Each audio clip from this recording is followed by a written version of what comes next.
So I wanted to show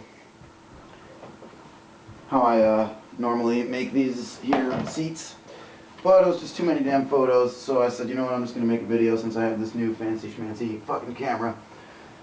So the only thing that's really different between this and any of the other seats I've made is that the seat foam isn't like a stock seat foam, which is a different density. So I used this high density cushion repair, which is supposed to be, I don't know, I got it at the fabric store. It's supposed to be for like couch cushions and stuff, so it's kind of squishy, not very dense, even though it's called high density.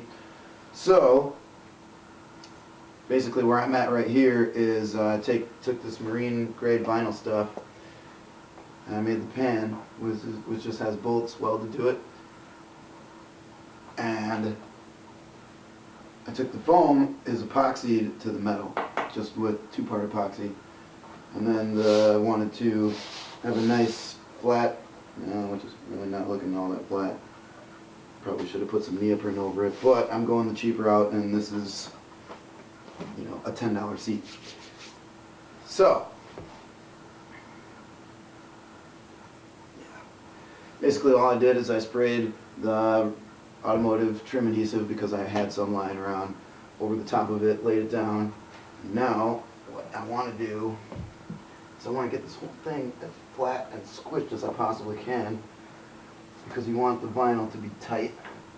And granted, this is not like the, you know, professional way of doing this, and you could probably research some better way, and maybe somebody will post and say that, you know, that's not the best way and blah blah blah blah blah. But I've done it 3 times and it works for me, so I'm just going to do it, stick with what I know except for this foam. Basically what I want to do is get this, as much pressure on this thing as I can. Man, this stuff is whatever, it was all I could find. So I'll pull this tight. When you're using a metal pan, you want to try and get some of that cushion.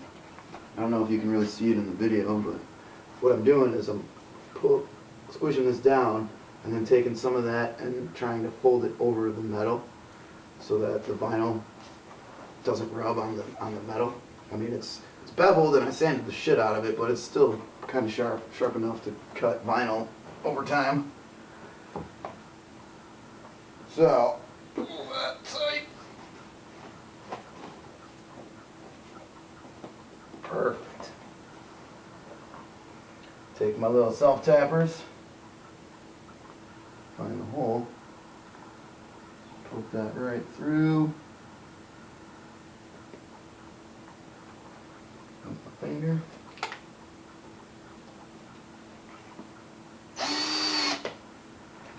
I made these holes beforehand because I had this half on there and didn't like it, so I ripped it off. And yada yada yada, it's all shit you won't know because I'm not putting those pictures in this thread because I made a fucking video.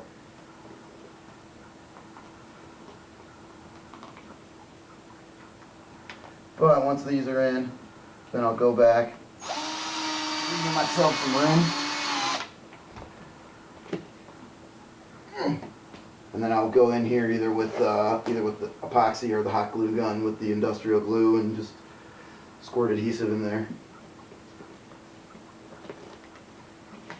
What I should have done, and what I recommend if you're going to try this, is to get this bare metal, just because the epoxy sticks better.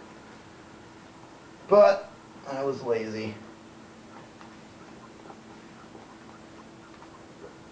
So we'll see if I'm redoing this in a year, how my laziness paid off.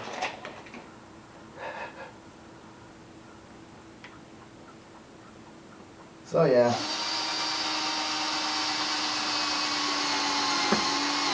You get the point. And that's that.